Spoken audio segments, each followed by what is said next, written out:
Mahabharatam episode 4 దేవవ్రతుని జననం. ముందు ఉన్న 3 ఎపిసోడ్లు, అదేవిధంగా ఉరువంశం పురువంశంలో ఎలా మారింది అని తెలుసుకోవడానికి ఈ వీడియో కింద ఉండే డిస్క్రిప్షన్ లింక్లో క్లిక్ చేసేయండి. వెంటనే వీడియోలోకి వెళ్ళిపోతారు.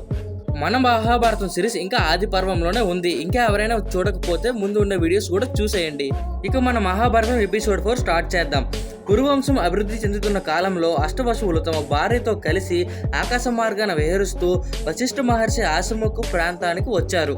అష్టవసువులలో ద్యు అనే వసువు భార్య వశిష్ఠముని ఆశ్రమంలో గల నందినీ దేవును అంటే ఆవును చూసి దాని గురించి తెలుసుకొని ఈ దివ్యదేనువు పాలు సేవిస్తే నిత్యం యవ్వనగా దీర్ఘాయువులుగా ఉంటామని తెలుసుకొని తన దూడను ఆవును తీసుకువెళ్ళాలని తమ భార్యతో చెప్పింది. ఆ సమయంలోనే వశిష్ఠ మహాముని ఆశ్రమంలో లేరు.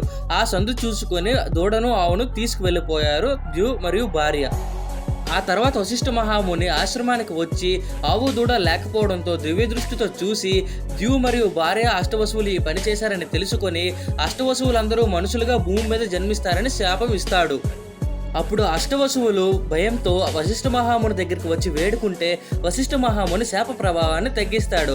అందరూ సంవత్సరానికి ఒకరు చొప్పున భూమి మీద పుట్టి చనిపోతారు. కానీ ద్యు ఈ విషయంలో ఎక్కువ ఇంట్రెస్ట్ చూపించాడు. సో ద్యు మాత్రం భూమి మీద సర్వకాలం జీవిస్తాడు అని చెప్పి శాప ప్రభావాన్ని తగ్గిస్తాడు. అష్టవసువులు ఇందుకోసం మార్గం ఆలోచిస్తూ ఒక దగ్గర దిగాలుగా కూర్చొని ఉంటే అక్కడికి గంగాదేవి వస్తుంది. ఆమెకు తన శాప విషయాన్ని చెప్పి శరణు వేడారు అష్టవసువులు. అమృతం సేవించే మేము మానవ గర్భాశమున ఎలా జన్మించగలము తల్లి?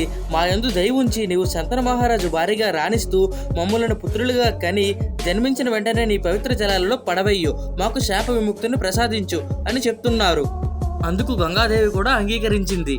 భూలోకంలో పురువంశంలో ధర్మతత్పరుడైన ప్రతీప మహారాజుకి సంతానం లేదు. ఎంతకాలం ఎదురు చూసి పుత్రునికై గంగాతీరం చేరి సూర్యుడిని ధ్యానిస్తూ గొప్ప తపస్సు చేయసాగాడు. ఒకనాడు తపస్సు చేస్తున్న ప్రతీపునికి కుడితోడపై ఒక సుందరాంగి వచ్చి కూర్చుంది. ప్రతీపుడు కళ్ళు తెరిచి ఆ సుందరాంగిని చూసి, ఎవరు నువ్వు? నా అనుమతి లేకుండానే నా తొడపై ఎందుకు కూర్చున్నావు అని అడిగాడు. అందుకు ఆ సుందరాంగి మందహాసంతో మోహించి వచ్చాను అని తెలిపింది. నేను పరస్త్రీలను కన్నెత్తి చూడను. నీవు నా తొడపై కూర్చున్నావు. ఆ స్థానం నా కొడుకు, కూతురు లేదా కోడలు కూర్చోదగినది. నాకు కొడుకు కలిగినచో కోడలు కాగలవు అన్నాడు. అందుకు ఆమె మారు మాట్లాడకుండా వెళ్ళిపోయింది. కొంతకాలానికి బ్రహ్మదేవుని శాపానికి గురైన మహాభీషుడు సూర్యభగవాన్ని అనుగ్రహంతో పురువంశ మహారాజైన ప్రతిభ మహారాజుకు సంతానంగా శంతనుడు అనే కుమారుడిగా జన్మిస్తాడు. యుక్త వయసు వచ్చేసరికి అన్ని విద్యల్లో ఆరతేరిపోతాడు శంతనుడు. ఈ విధంగా ప్రతిభ మహారాజుకి శంతనుడు పురువంశంలో జన్మిస్తాడు.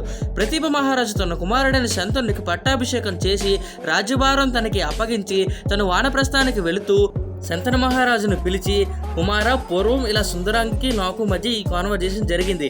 ఒకవేళ ఆ సుందరాంగి నీ వద్దకు వచ్చి నన్ను నీ భార్యగా స్వీకరించమని అనగా అభ్యంతరం లేకుండా ధర్మపత్నిగా ఆమెను స్వీకరించు, ఇది నా ఆజ్ఞగా భావించి స్వీకరించు అని వెళ్ళిపోయాడు ప్రతీప మహారాజు.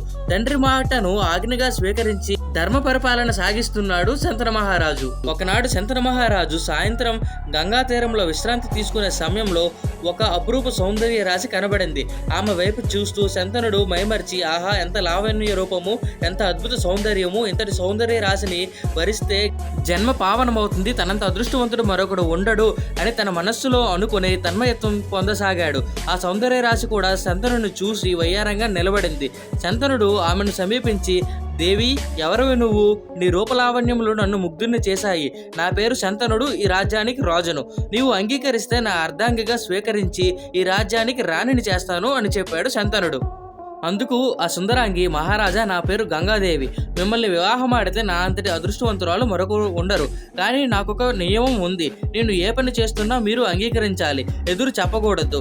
నా మనస్సుకు కష్టం కలిగించే మాటలు అనకూడదు. నేనేనాడైతే నీవు నా పనులకు అడ్డుపడతావో ఆనాడే నిన్ను విడిచి వెళ్ళిపోతాను అంటాది గంగాదేవి. అందుకు మీరు అంగీకరిస్తే నేను మీ రాణిని కాగలను అంటాది గంగాదేవి. ఆమె అందచందాలకు ఆకర్షితుడైన శంతనుడు ముందు వెనక ఏమీ ఆలోచించుకుంటా, దేవి, నిన్ను నా అర్ధాంగిగా స్వీకరించడమే ముఖ్యం. నీవు చేయబోయే ఏ పనులకు నేను అడ్డు చెప్పను, నీ ఇష్టమే నా ఇష్టం అని చెప్పి ఆమెను రాజ్యానికి తీసుకువచ్చి అతి వైభవంగా వివాహం చేసుకున్నాడు. దంపతులిద్దరికీ అంతఃపురంలో ఎంతో ఆనందంగా జీవితం గడుపుతున్నారు. వారిద్దరికీ కొంతకాలానికి ఒక మగబిడ్డ కలిగాడు. పుట్టిన వెంటనే ఆ పసికందును గంగా నదిలో విడిచిపెట్టేసింది గంగాదేవి. ఆ విధంగా దాంపత్య జీవితంలో కలిగిన 7 కొడుకులను పుట్టిన వెంటనే గంగా నదిలో కలుపుతూ వచ్చింది గంగాదేవి. ఆమె చేసే పనికి అడ్డు చెప్తే తనను వదిలి వెళ్ళిపోతుందేమో అన్న భయంతో అడ్డు చెప్పక భరిస్తూ వచ్చాడు శంతనుడు. తనలో తాను కుమిలిపోతున్నాడు శంతనుడు. కొంతకాలానికి 8వ కుమారుడు కలిగాడు. ఆ పసికొందు అందచందాలతో రూపలావణ్యములకు ముగ్ధుడై శంతనుడు ఒక నిర్ణయానికి వచ్చాడు.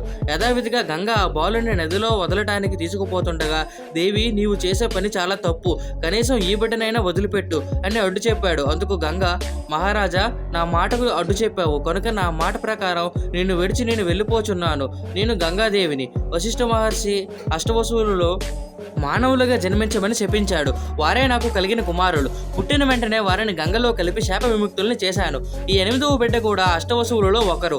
ఇతడు మీ వంశానికి కీర్తి ప్రతిష్టలు తెచ్చిపెడతాడు.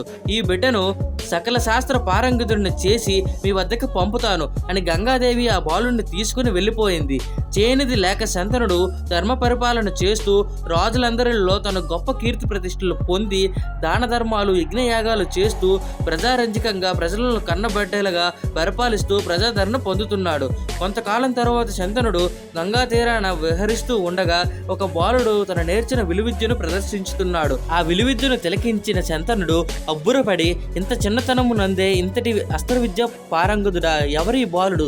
ఈ బాలుడికి ఇంతటి నైపుణ్యత నేర్పిన గురువులు తల్లిదండ్రులు అంత అదృష్టవంతులో అని అదే పనిగా పెట్టుకుని ఆశ్చర్యంతో శంతనుడు ఆ బాలుని చూస్తున్నాడు. అంతటిలో అచటకు గంగాదేవి తన నిజ స్వరూపంతో వచ్చి ఆ బాలుని చేయి పట్టుకుని శంతనుని వద్దకు అప్పగించింది. శంతన మహారాజా, నేను గంగాదేవిని. ఆనాడు నాతో తీసుకుపోయిన పసివాడు ఇతడే. ఇతని పేరు దేవవ్రతుడు. ఈ విధంగా దేవవ్రతుడు గంగకు శంతన మహారాజుకు జన్మించిన 8వ కుమారుడు. గంగ ఇలా చెప్తుంది, మన కుమారుడు సకల విద్య అస్త్ర పారంగతుడిని చేశాను. అన్ని విద్యలతో పాటు మంచి బుద్ధులు నేర్పించాను. బుద్ధిలో బృహస్పతి, విద్యలన్నిటికీ వశిష్ఠాది మహామునుల వద్ద అభ్యసించారు. మేరు పర్వతం వలె శక్తిమంతుడై పరాక్రమంతో పెంచసాగాను. ధనుర్విద్యలో పరశురామునితో సమానంగా ఉండేటట్టు బోధించాను. తండ్రికి తగ్గ తనయుడిగా తీర్చిదిద్దాను. నేటితో నా బాధ్యత తీరిపోయింది. మీ కుమారుడు తీసుకుని వెళ్ళండి. మీ చంద్రవంశ కీర్తి ప్రతిష్టలు చిరకాలం వర్ధిల్లుతాయి అని దేవవ్రతుని శంతనునికి అప్పగించి వెళ్ళిపోయింది. ఆ తరువాత శంతనుడు దేవవ్రతుని తనతో అంతఃపురంలోకి తీసుకువెళ్ళాడు. పూజ్య గురువులతో, పెద్దవాళ్లతో, మంత్రి మండలతో జరిగిన విషయమంతా తెలియజేసి అందరి ఆమోదంతో దేవవ్రతుని యువరాజుగా తన రాజ్యానికి పట్టాభిషేకం చేశాడు. ఆనాటి నుండి శంతనుడు ఏ విధమైన చీకు చింత లేకుండా రాజకార్యాలను, సేవకార్యాలను, దైవ కార్యాలను చేస్తూ యువరాజులకు సలహాలు ఇస్తూ కుమారుడితో సరదాగా గడుపుతున్నాడు. కొంతకాలం జరిగిన తరువాత దేవవ్రతుడు పరిపాలనా విధానంలో తండ్రికి తగ్గ తనయుడని పేరు సంపాదించాడు. అది చూసి శంతనుడు గర్వపడ్డాడు. అప్పుడు రాజ్యభారం అంతా దేవవ్రతునికి అప్పగించి శంతనుడు విశ్రాంతి తీసుకుంటున్నాడు. ఒకనాడు శంతనుడు యమునా నది తీరమున విహరిస్తున్నాడు. ఆ సమయంలో ఆ నది ఒడ్డున నిలబడి ఉన్న ఒక దివ్యసుందరిని చూశాడు. చూసిందే తడువుగా ఆమె చెంతకు వచ్చి, ఎవరు నువ్వు, ఎందుకు ఇలా పడవ నడుపుతున్నావు అని అడగగా, ఇప్పుడు ఆ సుందరి, మహారాజా నేను నిషేధ అంటే దాసరాజు కుమార్తెను. నా పేరు సత్యవతి.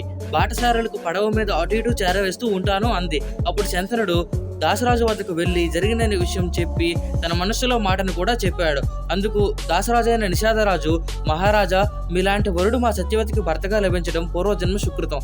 కానీ ఈమెకు కలిగిన బిడ్డ మీ రాజ్యానికి రాజు కావాలి. అందుకు నీకు ఇష్టమైతే నీకు నిరభ్యంతరంగా సత్యవతి నుంచి వివాహం జరిపించగలను అన్నాడు దాసరాజు. మరి దానికి శంతనుడు ఒప్పుకుంటాడా? తర్వాత శంతనుడికి ఏమైంది? దేవవ్రతుడు రాజు అవుతాడా, లేకపోతే సత్యవతికి పుట్టిన బిడ్డలు రాజు అవుతారా? సత్యవతికి శంతనుడికి అసలు పెళ్లి జరుగుతుందా? అసలు ఏమవుతుంది తరువాత? దేవవ్రతుడు భీష్ముడిగా ఎలా మారాడు అని తెలుసుకోవడానికి స్టే ట్యూన్ అయి ఉండండి. ఈ వీడియో కనుక నచ్చినట్లయితే లైక్, షేర్ అండ్ సబ్స్క్రైబ్ చేసేయండి. Thank you.